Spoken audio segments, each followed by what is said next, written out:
Another tricky one. House and Senate Republicans very much want to see that extended, that plus-step unemployment done away with. They think it's a barrier to getting people back to work.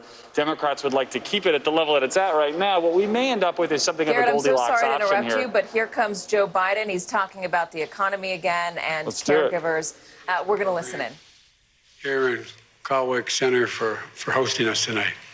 You know, I just met Sarah Johnson.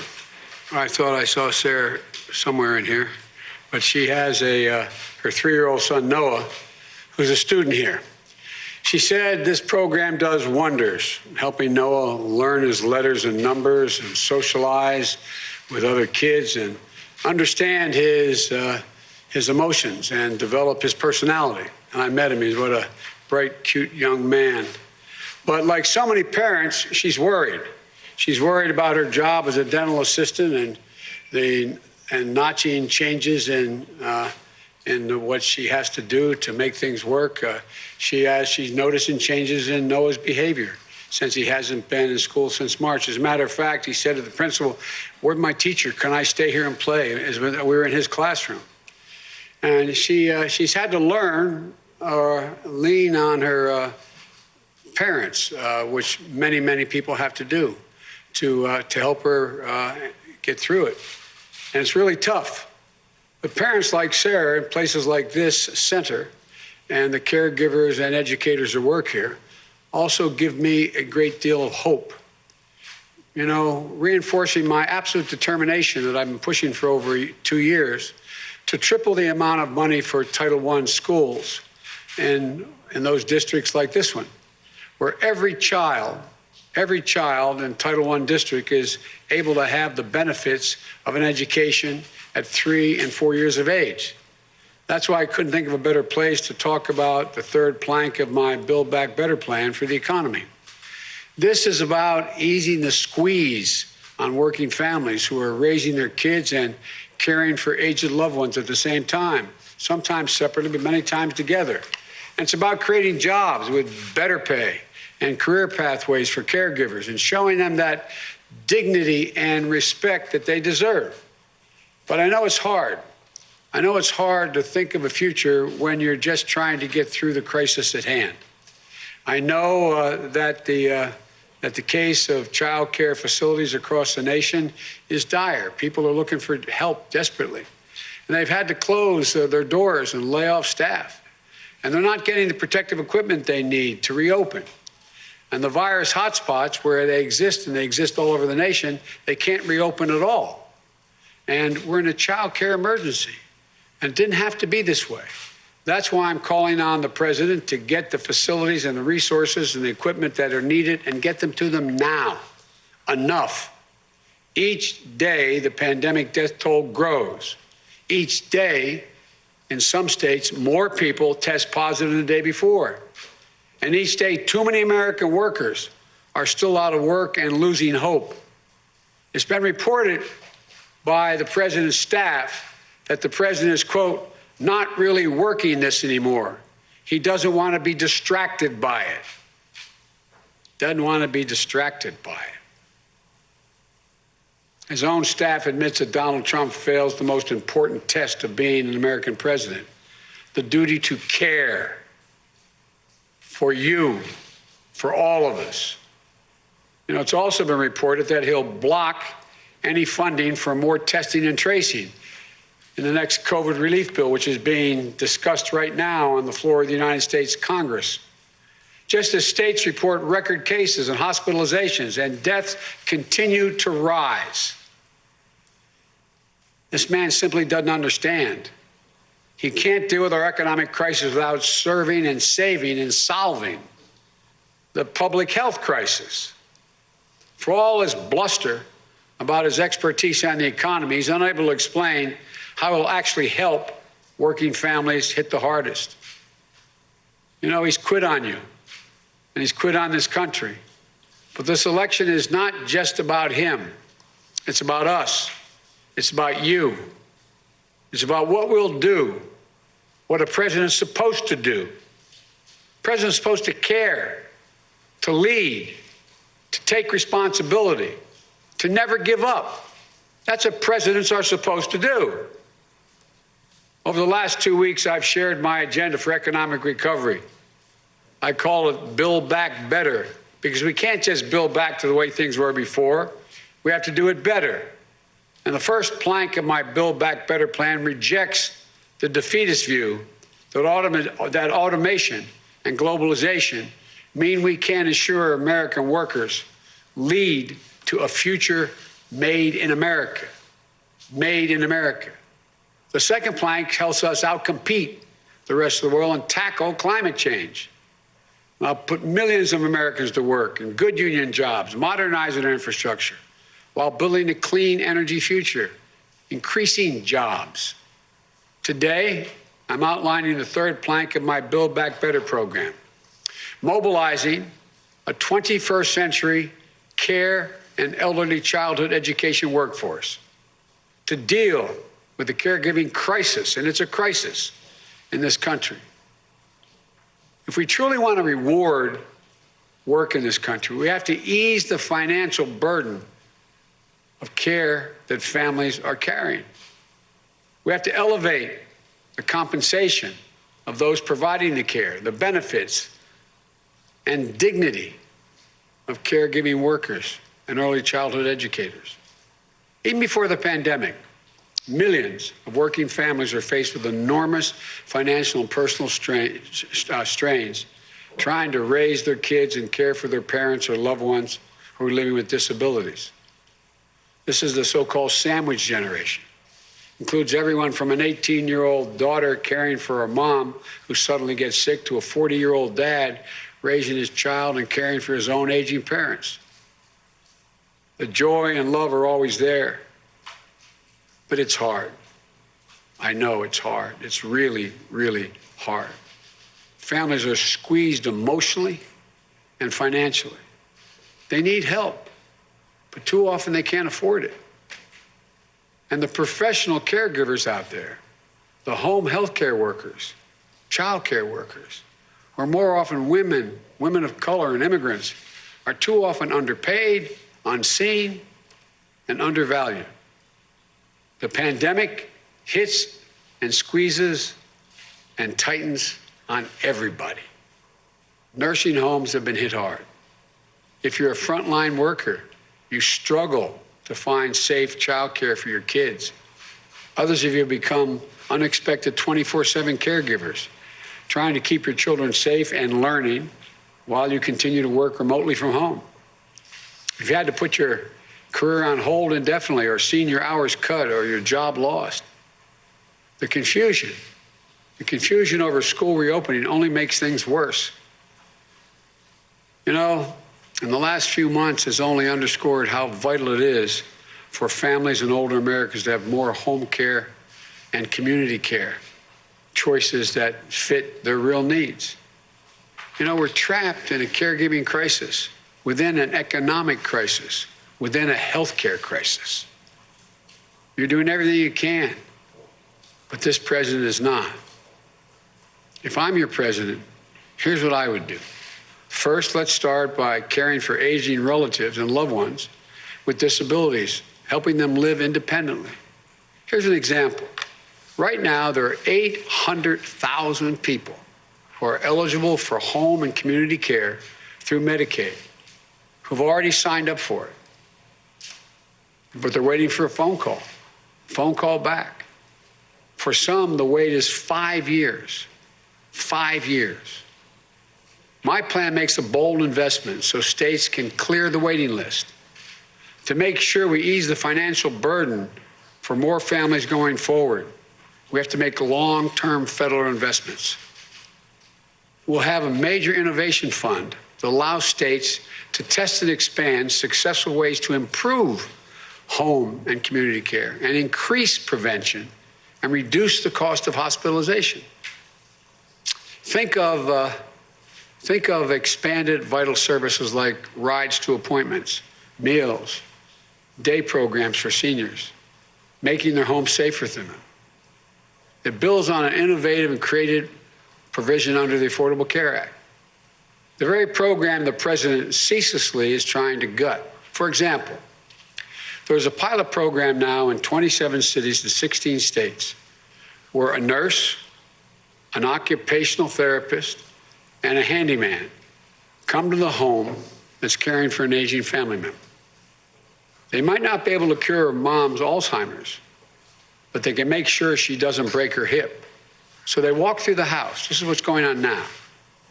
And they install handrails in the right spots in the house, in the bathroom. Or they fix the door that's stuck so she doesn't trip while she tries to open it. It initially found that about $3,000 in program costs yield more than $20,000 in saving to the government, from hospitalization to other reasons. Simple steps to save lives, save money, and provide critical peace of mind. Here's another example. Whether you live in rural North Carolina or central Philadelphia, people of color or economically distressed communities face punishing health disparities from a system of systemic discrimination. They don't have health insurance. They don't see a doctor. Sometimes language is a barrier. And they slip through the cracks, slip through the gaps, so their treatable condition, because they can't afford to go to the doctor, becomes a chronic condition. That's why community health workers are real heroes. They go into these communities. They make sure folks are getting the care they need. My plan puts to work 150,000 more of these workers in our communities throughout the country. These are the things we can do now. Secondly, we can also make high-quality child care affordable and accessible. My child care plan is straightforward. Straightforward. Every 3- and 4-year-old child will get access to free, high-quality preschool like students have here.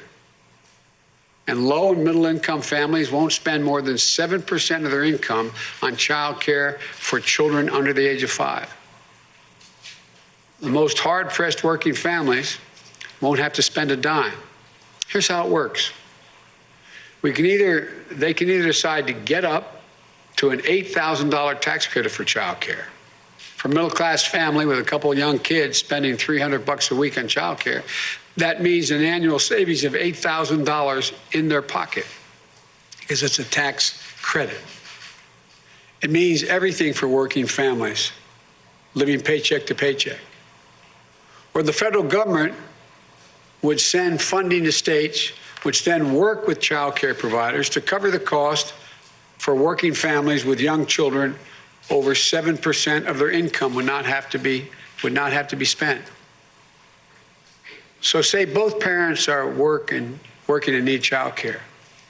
You go to childcare.gov, which is created under the Obama-Biden administration to help fund child care that works for you. Under my plan, it takes you to your state website. Local child care centers pop up. You can call or fill in your information.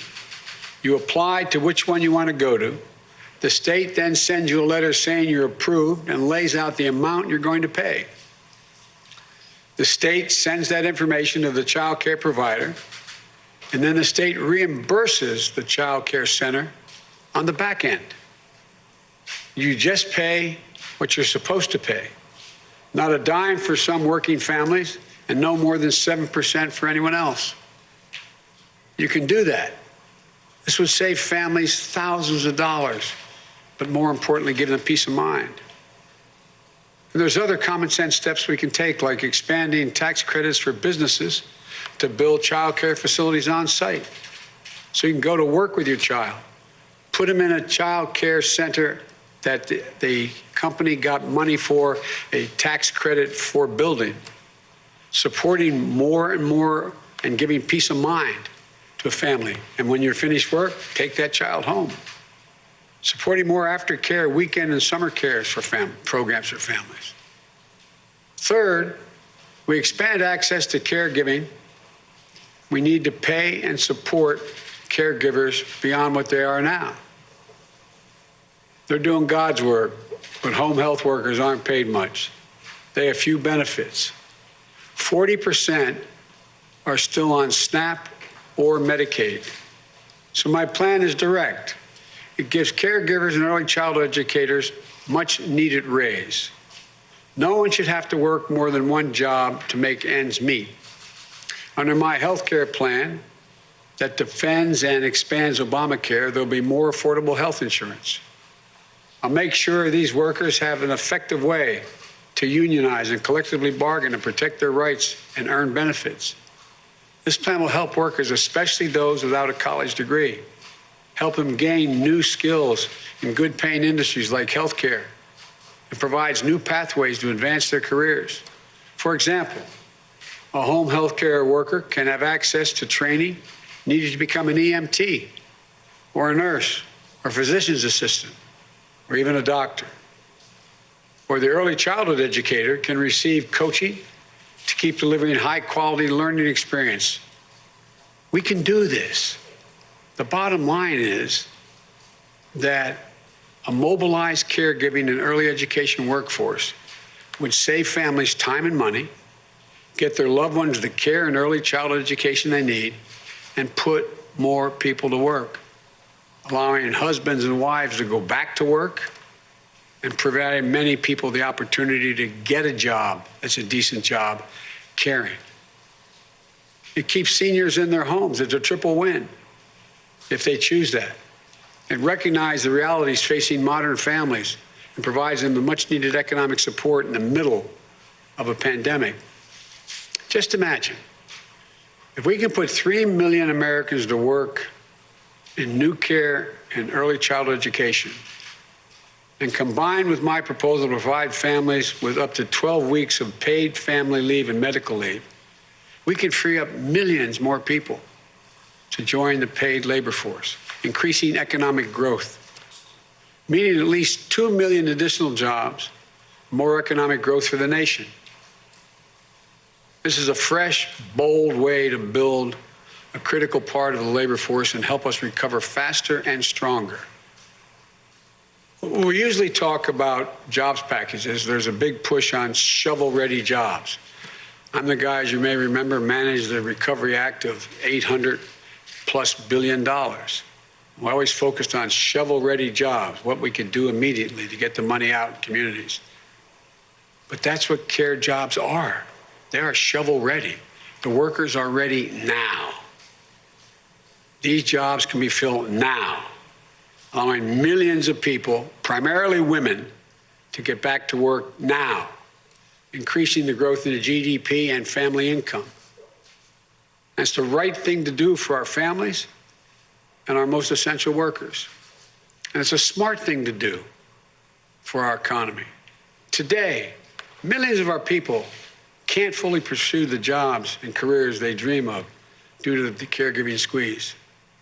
That means tens of billions of dollars less in wages each year for our working families. It means more disruption for our business, fewer jobs, and growth in our economy slow. This is both a moral and an economic imperative for the nation, in my view. And the way we pay for it is by rolling back unproductive tax cuts. Some of the $2 trillion tax cut the president put through, closing loopholes, unproductive tax cuts for high-income real estate investors while ensuring high-income earners pay their tax bills. We invest that would add up to $775 billion over 10 years. We invest that in building our economy back better than it was before, growing the economy stronger. And tomorrow, I'll be joining a virtual town hall with SEIU members, home care workers, fast food workers, janitors, to hear directly from them about why this matters so much to them. Because you see, this is about something bigger. This is about dignity and respect for working people. And that's precisely what this election is all about, dignity and respect. The American people know they're not being afforded dignity and respect in many of their jobs. And the American president has a duty to care for all of us, to see people where they are, to understand what they're going through and what they want to be. As many of you know, I was a single parent for 5 years after my wife and daughter were killed and my 2 boys were badly injured. Even though I had a lot more support than a lot of people going through tough times today, it was hard. It was hard. If I didn't have my mom, my sister, and my brother, I don't know how I've been able to afford it. Then, 6 years later, when Jill and I got married, I saw how difficult it was for her to start her teaching career while being a new mom with 2 kids in school. We cared. Well, actually, they weren't in school yet, now that I think about it. We cared for our parents at the end. My dad was months in hospice in our home, same as my mom. And our entire family was there for our son, Bo, when he came home from a year in Iraq with a cancer that wasn't whether he'd live, it's just how long he would live. We know what it's like. Months upon months. We know so many of you are going through the same thing without the kind of help I had. But now, everything feels different. There's just that feeling, that sense, where you just don't know if everything's going to turn out okay. But I'm here to tell you that it can be, and that it will be. You know, my dad was an honorable, decent man. His great regret, he never got to go to college. My dad, like many of your parents, got knocked down a few times, but he always got back up. He worked hard to build a great middle-class life for our family in Mayfield and Claymont. But he used to have a saying. He'd say, Joey, I don't expect the government to solve my problems, but I sure in hell expect them to understand my problem. I understand to my very core. And I also know that together we can do this. This is America. We don't settle. We aspire. And we succeed. So let's get the heck up and get it done. Let's get to work. As I go out of my grandpa, you've heard me say this many times, go out of my grandpa's house up in Scranton when Dad lost his job and we were living with my grandpa. Every time we'd walk out of the house, he'd yell, Joey, keep the faith. And my grandma would yell, no, Joey, spread it. Let's go spread the faith. We can do this. There's not a single thing we cannot do. Thank you for listening. I look forward to having your questions at another time, but I'm off to another event. Thank you, Principal. Thank you for having us here. Appreciate it very, very much. Thank you, Senator.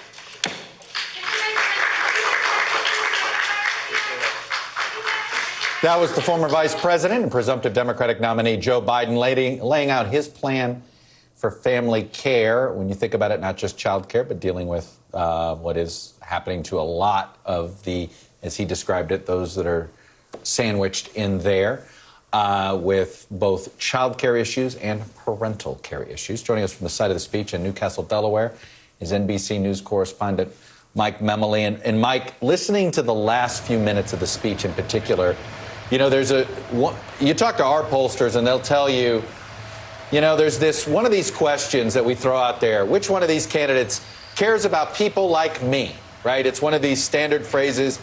And, you know, it lets you know what the public thinks, who's in touch with who, right? And Donald Trump beat Hillary Clinton on those scores with lots of folks. I felt like listening to the last few minutes there, that was Joe Biden's attempt to say, hey, I care about you a lot more than that guy does. I'll be very curious to see how Biden versus Trump do on that question. Cares about people like me. Mike? Absolutely, Chuck. I think what you just heard is the reason why a lot of White House officials, for better or for worse, thought that the president needs to be seen in public a lot more, return to that podium in the White House and do those coronavirus briefings again. All these speeches Joe Biden has done over the course of this month, they've all been officially about the economy, but really they've also been about the coronavirus pandemic.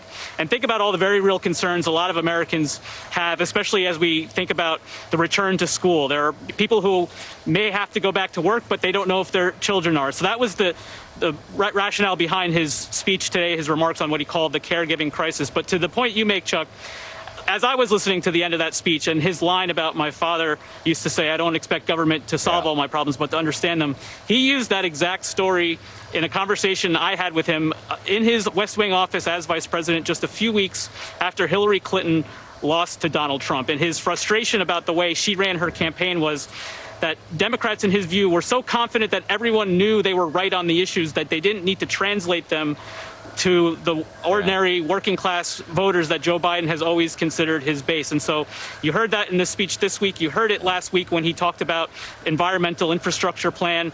He hears jobs when you talk about that rather than talking about the merits of combating climate change. And I think more than anything, in filling the leadership vacuum that they have seen the president give them, you heard him say very pointedly that the president has quit on you. He has quit on the country, Chuck.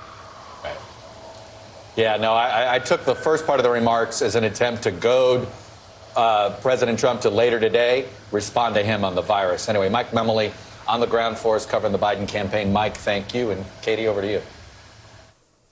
And Chuck, if you'll just indulge me one moment, I think it's worth lingering just for a second on the substance of what Vice President Biden was saying there, talking about paid family care. I mean, this is an issue that women and men have been advocating for in this country for a long time, making sure that both women and men have time off, paid time off after the birth of a child, or paid time off to take care of a parent. That way it doesn't just fall on the woman, the mom, or the daughter. And it's not just the woman who ends up facing consequences trying to get back into the workforce. By rebalancing it, you're going to rebalance a lot of the socioeconomic issues, the inequality you see between men and women, and it also addresses a lot of those issues between races. It's an admirable thing to put in a platform. I know the president's daughter had been working on a version of that. The president mentioned it during the State of the Union. There is a feeling like the tide is now turning. It's just about how best to go about it, how best to fund it. Also, another piece of interesting news. The president's former personal attorney, Michael Cohen, is suing Attorney General William Barr, and a federal judge will now hear oral arguments this Thursday. Cohen's lawyers will ask for a temporary restraining order. If granted, Michael Cohen would be allowed to be sent back home to confinement. In a petition filed Monday by a law firm and the ACLU, Cohen claims he was sent back to prison because he planned to publish a tell-all book about the president.